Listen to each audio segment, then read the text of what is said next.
Jadi Assalamualaikum warahmatullahi wabarakatuh. Saya Abdul Zaki Fauzi. Ahmad Zaki Fauzi eh, akan mempresentasikan tentang bisnis plan kedai Famzi. Ya, PPT ini disusun langsung oleh saya. Lalu masuk saja yang pertama, itu pengenalan usahanya tentang kedai Famzi. Kedai Famzi ini merupakan sebuah usaha rumahan yang bergerak di bidang kuliner. Usaha ini menjual berbagai menu olahan ayam seperti ayam geprek dan ayam panggang. Usaha ini adalah usaha rumahan yang menjual produk tidak hanya offline, namun juga online, melalui layanan online seperti GoFood, GrabFood, dan juga ShopeeFood. Nah, lalu yang kedua ada visi dan misi dari PD Famzi ini. Yang pertama ada menciptakan produk makanan yang lezat berkualitas yang dapat dinikmati segala kalangan dengan harga terjangkau. Ya, jadi maksud dari visi ini adalah usaha kita itu tetap berkomitmen untuk menciptakan sebuah produk makanan yang lezat walaupun dan berkualitas walaupun begitu harganya tetap dapat dijangkau oleh segala kalangan yaitu dari kalangan atas dan juga sampai dengan kalangan bawah atau menengah. Dan untuk misi kita itu yang pertama menjaga cita rasa produk agar dapat selalu dinikmati konsumen dengan menggunakan bahan-bahan yang berkualitas. Kita berusaha untuk menjaga cita rasa dari produk agar dapat selalu dinikmati dan tidak berubah cita rasanya. Yang kedua ada menciptakan berbagai inovasi untuk menarik minat konsumen. Ya, tidak hanya ayam geprek dan ayam panggang, kita juga memiliki banyak menu-menu sehingga konsumen tidak bosan dengan menu makanan yang ada pada usaha saya. Dan yang ketiga itu selalu memberikan kesan yang baik terhadap konsumen. Ya. Nah, menjaga hubungan baik dengan konsumen juga merupakan sesuatu yang sangat penting untuk sebuah usaha agar selalu dapat konsumen untuk membeli produknya. Lalu selalu mendengarkan saran dari konsumen. Ini juga termasuk misi kita itu tetap menjaga kualitas berdasarkan dengan saran dan masukan dari konsumen. Entah itu kritik dan saran atau mungkin komplainan kita semua tampung dan juga merupakan sebuah bahan bagi kita untuk mengimprove usaha kita ya. Lalu ada alamat usaha dari Kedai Famzi ini. Bisa dilihat dari Google Map itu kita berada di Jalan Kampung Nagrek, RT 01 RW 1. Ya, ini sebenarnya ada nomor rumahnya nomor 4 dari Kelurahan Sampora, Kecamatan Cisauk, Kabupaten Tangerang, Banten. Nah, ini ada link dari Google Map-nya. Nah, untuk demografis, lokasi strategis dari tempat usaha kami ya. Terletak di perkampungan di tengah komplek perumahan Foresta. Ya, komplek perumahan Foresta ini merupakan komplek perumahan elit ya dengan banyak sekali klaster-klaster perumahan elit di sekeliling tempat usaha. Ya, sebenarnya kita tempat usahanya bukan di tengah klasternya, tapi di dalam kampung di tengah klaster, ya. Di tengah perumahan, itu Kampung Nagrek. Jadi kita dikelilingi oleh banyak perumahan dan yang pasti ya pas itu orang-orang kaya lah ya yang punya duit. Ya, jadi itu juga merupakan sebuah peluang usaha di usaha kita ya untuk sektor online maupun offline-nya. Jadi kita juga melihat target pasarnya dan di dalam klaster ini kalau tidak salah itu ada sebuah klaster yang isinya itu full untuk kos-kosan. Jadi banyak sekali anak kos di sana yang juga merupakan target dari pasar kita ya. Dekat jalan utama BSD. Ya, kalau bisa dilihat dari demografis di map Google Map-nya, kita kita tidak terlalu jauh dari jalan utama dari BSD Boulevard. Ini juga merupakan jalan utama dari daerah BSD, Bumi Serpong Damai. Nah, dekat dengan kawasan perkantoran Foresta Business Love.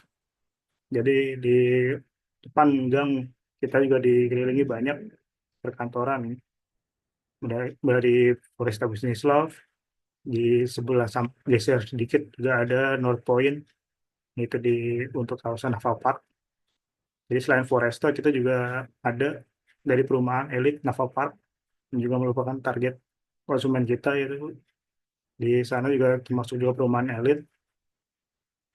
Nah, selain Foresta, komplek perumahan lain seperti Naval Park dan The Park udah terlalu jauh dari sana. Jadi lokasi ini untuk online juga lumayan dapat pasar ya, karena di sini banyak perumahan elit ya, terutama orang kaya lah yang gitu tinggal.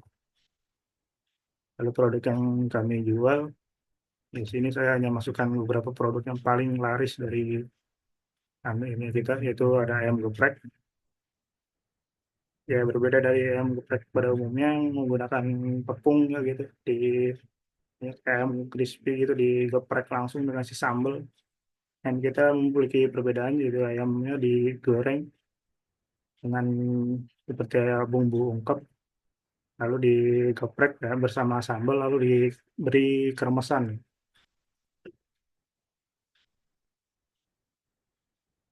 Lalu ada ayam panggang, ini ayam panggang kita juga menurut ada terdapat sebuah inovasi di mana ayam panggang ini kita olah dulu dengan bumbu, dimasak dan lalu kita panggang. Itu bumbunya juga merupakan bumbu spesial ya, dan sambal. Lalu ada opsi pelayanan, terdapat dua opsi pelayanan. Yang ada offline, kita melayani dine-in atau makan di tempat, karena kita juga menyediakan beberapa tempat makan, dan take away. Jika datang langsung ke tempat, bisa kita kita menyediakan take away jika ingin membawa pulang, jadi take away. Dan untuk online-nya kita hadir di beberapa platform eh, online, itu GoFood, ada GrabFood, dan juga ShopeeFood. Kita ada beberapa target pasar sesuai dengan demografis dari usaha kita. Yang pertama ada anak kos yang tadi saya bilang gitu. Di Pasar Foresta itu, di daerah Studento itu semua banyak sekali klaster-klaster perumahan yang menyediakan kos-kosan. Itu banyak sekali anak kos, yang itu merupakan target utama pasar kita. Kalau ada warga perumahan, mau dari perumahan perkampungan Kampung Nagrek, perumahan elit sekalipun, itu juga merupakan target pasar. Nah, yang terakhir ada pegawai kantor. Ya, selain perumahan, kita juga dikelilingi oleh banyak kantor. Kawasan perkantoran juga merupakan target pasar kita. Nah, itu dari aspek keuangan, kita akan membahasnya. Rincian modal awal. Nah, di sini kita ada file PDF, dan ininya kita jadi langsung rinciannya saja, rangkumannya. Kebutuhannya tuh biaya investasi itu seperti barang-barang sekali beli, yaitu kompor dan segala macam. Itu ada biaya awal 22.570.000 untuk biaya produksi. Kita per produksi itu untuk membeli bahan-bahan sekali produksi, sekali buat, ada 1.856.000 per produksi. Biaya operasional seperti listrik, air, dan segalanya yang termasuk biaya operasional, kita ada di angka 1.460.000 per bulan. Nah, per tahunnya bisa dilihat. Totalnya itu untuk per bulan, total bukan per bulan sih. Totalnya 25.886. Ya, dan modal awal. Ada beberapa modal awal saat memulai awal dari usaha ini, ya pengusutan per tahun, dan ya, menghitung HPP, harga pokok produksi. Di rumusnya ada seperti ini: biaya penyusutan ditambah biaya operasional, itu ada 6.980 per tahun, menggunakan tahun di sini. Tambah 17.520 per tahun, dan dapat 24.500 tahun. Nah, lalu kita bisa hitung HPP-nya, biaya tetap ditambah biaya produksi dibagi dengan jumlah produksi. Jumlah produksi ini dihitung dari 330 hari kerja per tahunnya, dikali per hari kita produksi 80 pieces, dan dapat dengan perhitungan sehingga mendapatkan HPP-nya 24.128 atau dibuatkan jadi 25.000. Setelah mendapat HPP, kita bisa menentukan harga jual dari produk kita per unitnya itu mau dijual berapa. Misalnya di sini harga per unit kita ingin mengambil keuntungan 20%.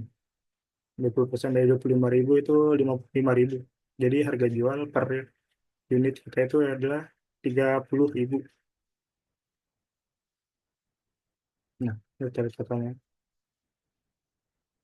Analisis revenue cost ratio. Ini total biaya produksi, itu ada biaya produksi tambah biaya tetap, dengan totalnya 636.980 per tahun.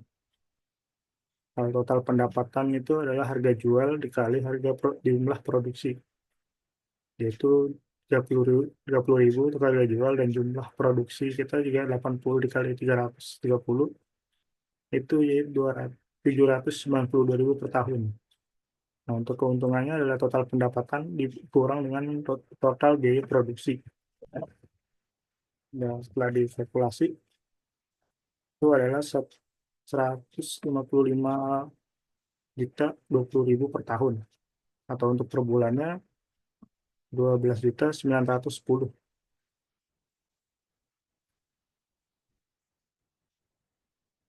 Masih lanjut. Untuk analisis revenue cost ratio, dengan perhitungan yang di atas, kita mendapatkan RC-nya 1,24. Dan dengan kesimpulan ini, maka pada PUBG menguntungkan jika RC itu lebih dari satu. Menghitung ROI atau Return on Investment, rumus ROI adalah keuntungan dibagi biaya investasi dikali 100%. Dan didapatkan dari semua perhitungannya itu 686,7%.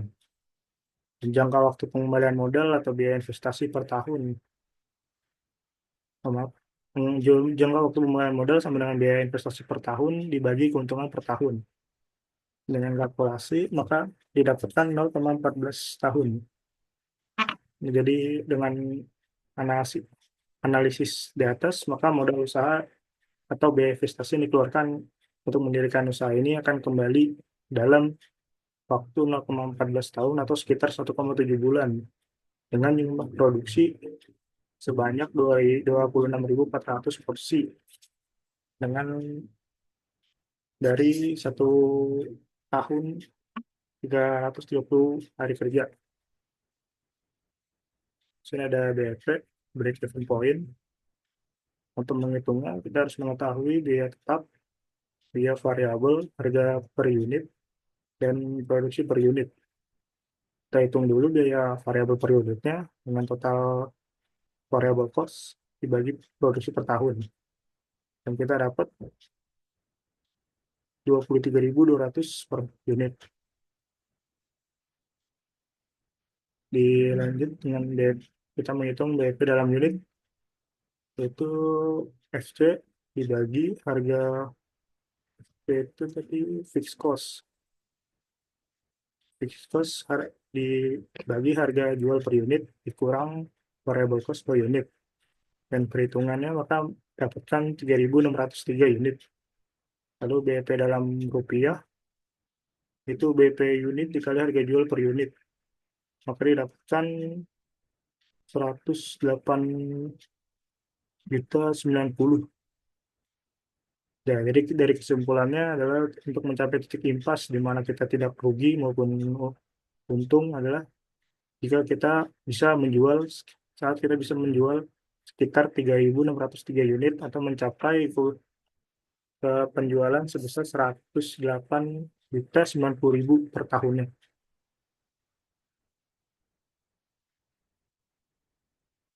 Ada rencana laporan laba teknologi Kita juga harus diketahui dulu tadi fixed cost-nya, jumlah biaya variabel, harga jual per unit, dan produksi per tahun. Untuk perhitungannya adalah harga jual per unit dikali produksi per tahun didapatkan 792 juta per tahun. Lalu dari biaya tadi kita hitung total biayanya, yaitu biaya tetap ditambah biaya variabel dapat di 636.980.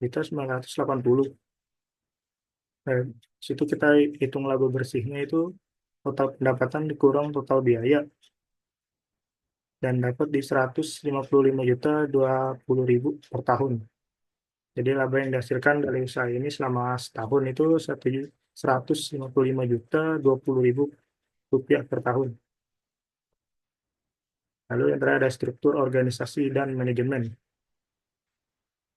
Untuk struktur organisasi, untuk usaha ini akan dijalankan oleh keluarga, di mana setiap anggota keluarga memiliki tugas masing-masing dan keuntungan yang didapat akan menjadi pemasukan keluarga. Berikut adalah sedikit struktur organisasinya. Sini awal ada saya, Kuntan, kakak saya yang ahli di bidangnya. Untuk juru masak, ada ayah saya, dan untuk melayani pelanggan dan membantu ada ibu. Lalu manajemen risiko dan hambatan. Yang pertama ada persaingan. Di sini adalah penjual yang menjual produk serupa sampai pesaing menjiplak hasil produk yang dibuat secara mentah. Ya tidak usah dipungkiri ya bahwa usaha seperti ayam geprek ini pasti banyak sekali pesaingnya. Di mana usaha ini juga termasuk usaha yang cukup mudah gitu ya. Menjual ayam geprek mungkin sudah banyak sekali di luaran sana. Ya, jadi untuk itu diperlukan berbagai inovasi agar usaha kita berbeda dari yang pesaing-pesaing lainnya untuk memikat para konsumen agar tetap untuk beli di usaha kita. Nah, yang kedua adalah daya tahan produk, yaitu expirednya. Produk tanpa bahan pengawet memiliki masa kadaluarsa yang singkat. Ya, untuk produk kita sendiri tidak menggunakan bahan pengawet, sehingga memiliki masa kadaluarsa yang singkat. Khususnya juga untuk makanan kita itu merupakan makanan tanpa bahan pengawet. Jadi seperti ayam itu bisa basi jika terlalu lama disimpan dalam kulkas, dan rasanya juga akan makin lama makin disimpan tuh berubah jadi kurang enak juga jadi ini. Makanya juga termasuk salah satu resiko dan hambatan. Untuk menanganinya mungkin tidak bisa melihat ya beberapa minat dan menyesuaikan jumlah produksi agar tidak terlalu banyak bahan-bahan yang terbuang atau tidak terjual.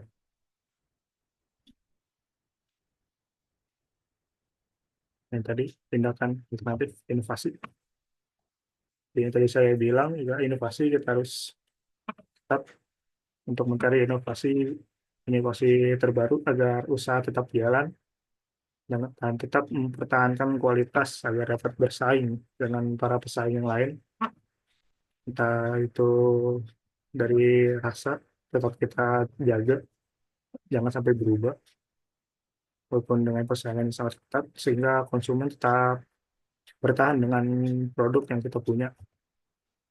Perencanaan produksi, kita bilang merencanakan jumlah produksi yang agar tidak ada produk yang terbuang karena expired. Jadi kita analisis seberapa besar maksimal penjualan atau berapa yang laku. Kita lihat juga tidak asal produksi, sehingga dapat terencana dengan benar agar produksinya tidak sia-sia. Sekian presentasi dari saya, kurang lebihnya mohon maaf. Assalamualaikum warahmatullahi wabarakatuh. Waalaikumsalam warahmatullahi wabarakatuh.